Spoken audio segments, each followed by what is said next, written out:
But we're going to go ahead and get into Gargoyles. But again, thank you for joining me, chat. Really do appreciate it. It's not hentai. It's true. Not hentai. That's why it doesn't appeal to me.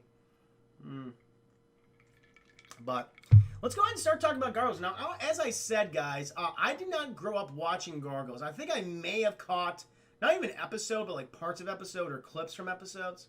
But I never actually sat down and watched the show. This is my first time ever doing it. And I'll tell you what, guys, this first episode, which is it's a two-parter, it's Awakening, where most of the episode takes place in like the 900s, the late 900s, chat.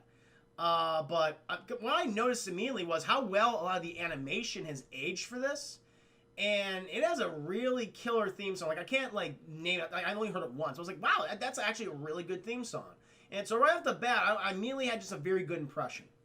How many of you watched Gargoyles or grew up with Gargoyles? You know, I'm actually curious. For a fun fact, Chris, the first 2 episodes of Gargoyles were released as a full-length anime. Whoa, I didn't know. Like on TV or in a theater. But like in a TV film, I believe that. I've seen it. I loved it as a kid. So a lot of you guys definitely grew up with this show. I was one of them. It's one I missed, honestly. Yeah. On VHS. Oh, wow. Okay. That makes sense. I can see that.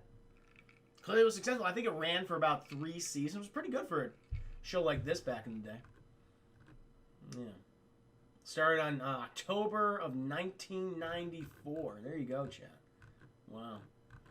Yeah, and you're right. Part 1 and Part 2 were a movie. That's what it says right here in the wiki. Interesting.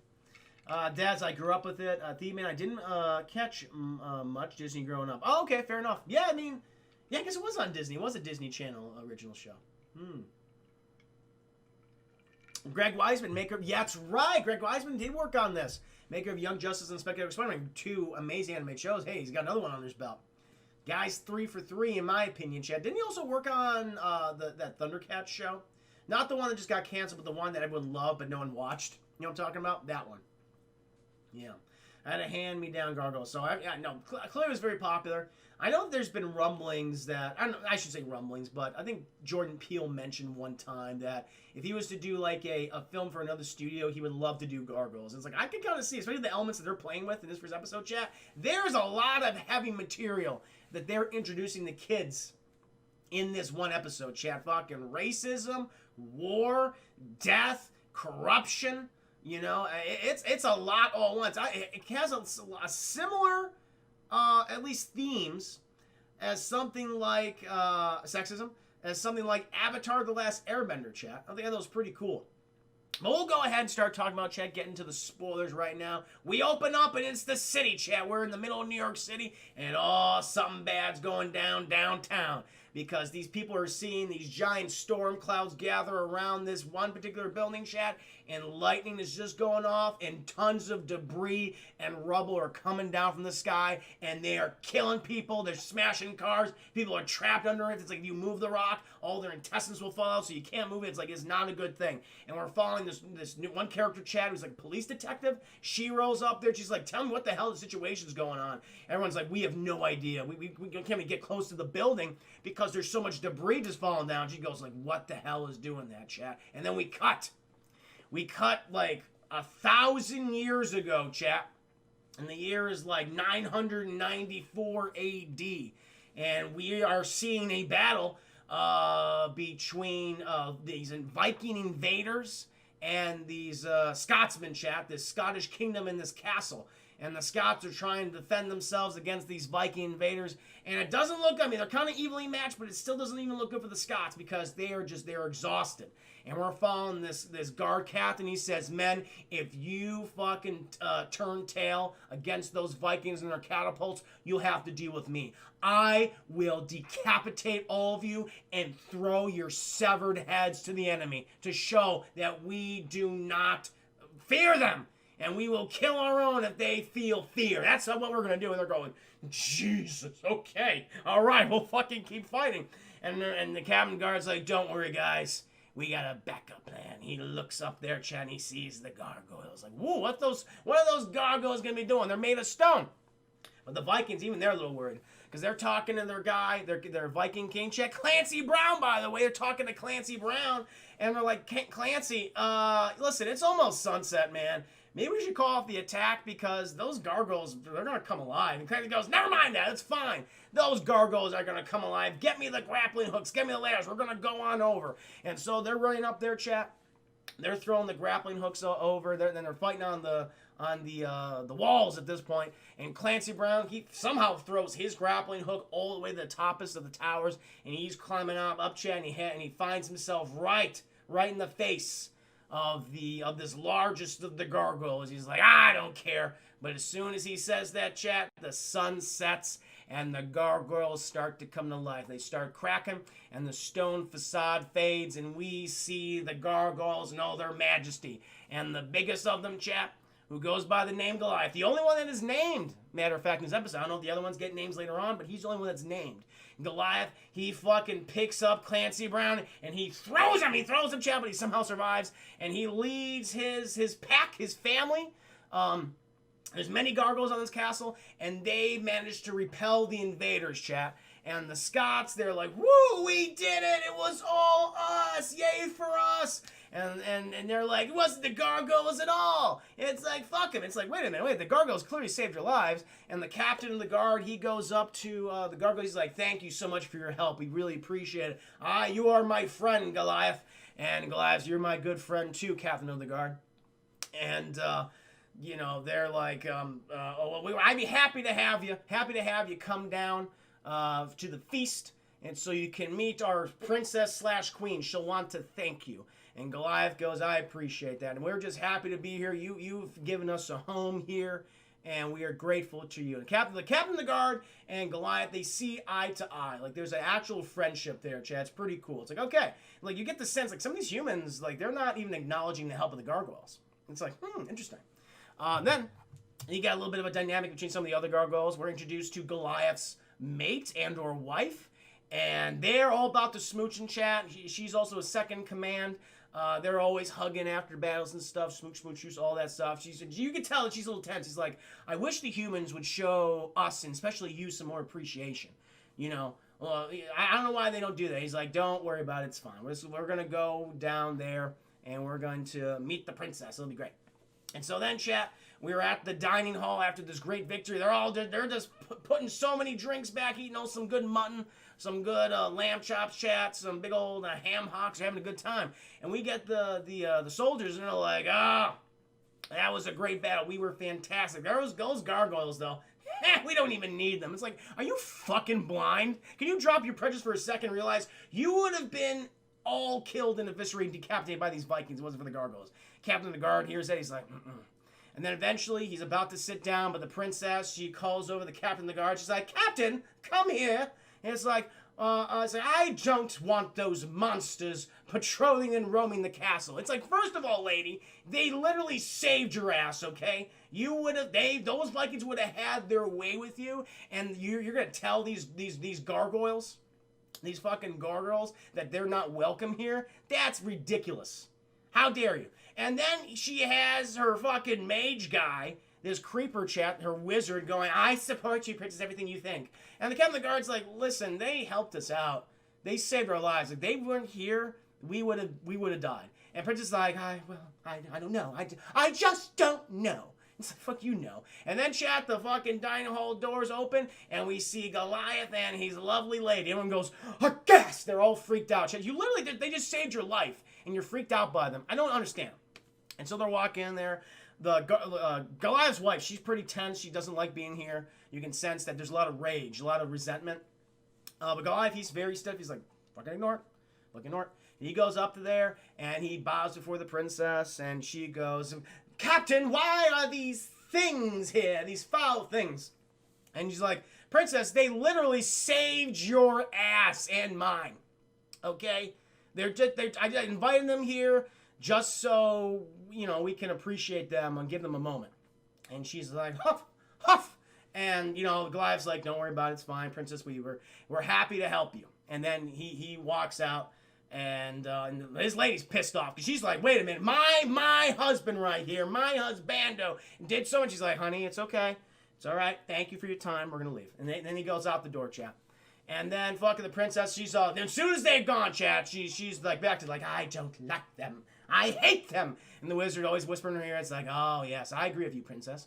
And she's like, Captain, and next time, consult with me. Or no, don't even consult with me. Consult with my wizard. He has a name. He's Magnus. Magnus the wizard. Consult with Magnus the wizard over the gargoyles and whether they can be invited to dinner. I don't like their stench. They don't even smell. They actually probably smell better than you.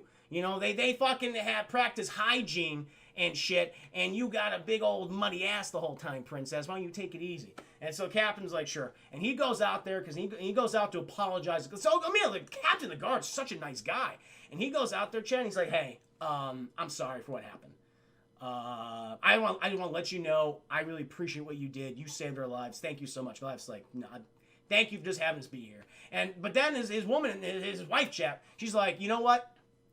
Long before, you know, they were here. This is where we grew up. This is where we always lived. And before they erected their stone houses, like, this was our land. And the Goliath is like, listen, the humans, there are far more humans than us at this point. I'm happy to share this world with them. And you could tell the Captain of the Guard, he's like, he's weighing certain things in his mind. They keep cutting back to him and what he hears, what the Goliath's wife is saying, what Goliath is saying. And he kind of even sides is like, you know, your wife's right, like, you know, but we just really appreciate you. And he's like, don't worry about it. It's fine. And then, so they leave, chat. Then we cut back outside, chat. We cut outside. We meet some of the other gargoyles. And they're just eating all the food and shit. They're having a good time. There's like a brownish gargoyle. He's a little guy. And then there's like a big fat one, chat. And there's a big like pterodactyl one with like red. He got a red old beak. And I imagine I'll learn their names eventually, but they have not said their names yet. That is not. And actually that's kind of the point of the episode, because one of the children who apparently one of the reasons why the Vikings attacked the castle is to get at some refugees for whatever reason, and the Scots are protecting them. And this one boy is just fascinated by them. He goes over to them and he's asking, it's like, well, hi, my name is whatever. What are your names? And they're like, we don't have any names. And he's like, well, how do you tell the difference between each other? And he's like, we all look different, but what do you call each other? And you know, we just call each other friend. And the little boy's like, yay! And they're like, yay! And then this woman comes over, this fucking Karen, chat, medieval Karen. Don't talk to my son. Skylar, go back over there. We don't want these monsters fraternizing with us humans. Like, get over there, stay over there. And these guys are like, first of all, we saved your asses, okay? All right, we're being nice right now. Your kid's very nice, but you're not nice. We don't like you. And she's like, well, you don't know what we can do to you. And they're like, what you can do to us? Oh, you should be more afraid of what we're going to do to you. And their fucking eyes start glowing, chat. And they go, ah. Everyone goes, oh, the humans, they're like fucking freaked out. And then fucking Goliath comes down and goes, enough of this bullshit. Guys, go wait in the goddamn rookery. That's where you're going to go right now. All right, I got to meet up with my boy, my third in command, because we got to go after these Vikings. We got to see where they might be going at this point. You got to track them down. And so, Chad, they get sent to the rookery. And it's very weird, because we learn a little bit about gargoyle physiology. And apparently, gargoyles are born via eggs. They're via eggs. And they reference the fact this is where we were hatched. Now, what's weird about this, chat, is apparently there's only one female gargoyle. So, I guess these are the children of Goliath and his wife? I don't know if that's been applied yet. I don't know if that's true, but it's like they seem to be the only two fucking right now. And how are these eggs being made? That has not been explained. I mean, it's medieval care. That's what it is. So maybe that is. I don't know. I guess we'll see later on.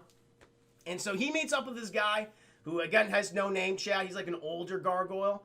And he's talking. He's like, listen, we got to track down these Vikings because they might come back and they might attack us and these people. And the guy goes, I don't know, man. I mean, maybe we should probably stay here. And his wife pipes up. He's like, yeah, well, you should probably stay here in case they come back. And they're like, don't worry about it. We're going to go ahead and track it down and murder them. They kill people in this episode, Chad. There's no doubt about it. They don't show up, but it's obvious that people are dying. He's like, we're going to go out and we're going to track these guys down. And they go out into the night, chat. Now, meanwhile, another figure leaves the castle. Someone leaves the castle, chat, and this person goes to the leader of the Vikings, Clancy Brown. And it's like, who is this person? They're cloaked all in white. Is it madness, chat? Is it madness? We shall see. And this person just says, hey, the Gargoyles are going to be going after some of you guys. Why don't you send out a smaller party right now? Attack in the daytime so they won't be able to help you. I'm going to sabotage all the shit in the castle. And Clancy Brown's like, okay, that sounds good. And then meanwhile, chat, we come back to the castle, and whoever this is, he's sabotaging all the bows, he's denting all the swords. It's like, this is kind of fucked up. And now we're back with Goliath and his buddy, chat, and they found this small Viking party. There's too few. They attack them, they fucking murder them, and they let the rest escape. And they're like, no, something's wrong here. There was too few people in this party. This is not the whole Viking force. We got. They probably went back to the castle. They're gonna attack them. We gotta go. And they immediately go back to the castle, chat, and they see the Viking horde just about to take it. But it's the sun comes up and they all turn to stone. And then the fucking Viking horde, they just walk towards the castle, chat, and all these people on the wall, the Scots, they're about to fire their bows up, but the string snap. They pull out their swords are dented. Like, what's going on? And all of a sudden, chat, this figure just starts opening up the gate, and the Vikings all attack. And the castle's taken down, and the princess, she's like, I have to get the fuck out of here! And so she's got to get the fuck out of there, chat. And then who's walking up those steps to get her? It's the captain of the guard. She goes, oh, thank God, Captain. I'm so glad you're here. He's like, you shouldn't be glad that I'm here. And he grabs her by the arm, chat, and like, what's going on? What's happening? And then we see, chat, the princess. She's in chains, the people in chains, little Skylar and medieval Karen, they're in chains. And also, chat, Magnus, the wizard, he's also in chains. So who is the traitor? And we cut up to the highest tower, chat, and who do we see? We see Clancy Brown and the captain of the guard, chat. He betrayed them. He's the betrayer. And I'm like, oh my God, why? Dude, you're so nice and cool. You aren't racist. And Viking, even the Clancy Brown's like, I'm a little confused as to why you did this and why did you betray your people? And the captain of the guard goes, they're not my people. So he identifies more of the Gargoyles now at this point, chat, than his fellow Scots. And it's like, okay, because he knows they're all racist, but still, it's fucked up. And Clancy Brown goes, all right, I'm going to go ahead and smash all the Gargoyle statues. And the captain's like, no, don't do that. And Clancy Brown, like, they're harmless when they're stoned. And Clancy Brown goes, yeah, I know, but I'm a fucking Viking. This is what I fucking do. Smash, smash, smash. And he just begins to smash all the Gargoyles, chat, when they're stoned. And then he also, it's heavily implied, he smashes Goliath's wife, chat. He smashes his wife. And Goliath and his friend, they come about. It's nighttime, and they turn back in their gargoyle forms. They fly over, and Goliath, he goes to the pile it goes to the place where his wife always is, right by his side, and it's all rubble, chat. And he just picks it up, and he begins to weep. Because his wife, the person who's been with him the longest, the one who made there's little gargoyle eggs down there. It's like she just laid them chicken leg eggs, chat. Man, she must have been really preggo back in the day. And she sees she is just rubble, chat. And I think even at night, maybe they turn back in the meat. I don't know. I'm not sure. But he's just crying in this rubble and putting in his face. And that is the end of part 1. That's the end of the episode. That's part 1. I'm like, Jesus. He smashes his wife, and not in a sexual way, in a violent way.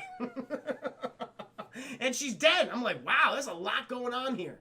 I was very shocked by this episode. A lot of emotion. And we get this one end credits scene, chat, where we show, like, next time on Gargoyles. And everything, and get this cool musical number. It's awesome. Part 1 of 5. Well, at least part 1 of this particular arc, which is The Awakening. So there you go.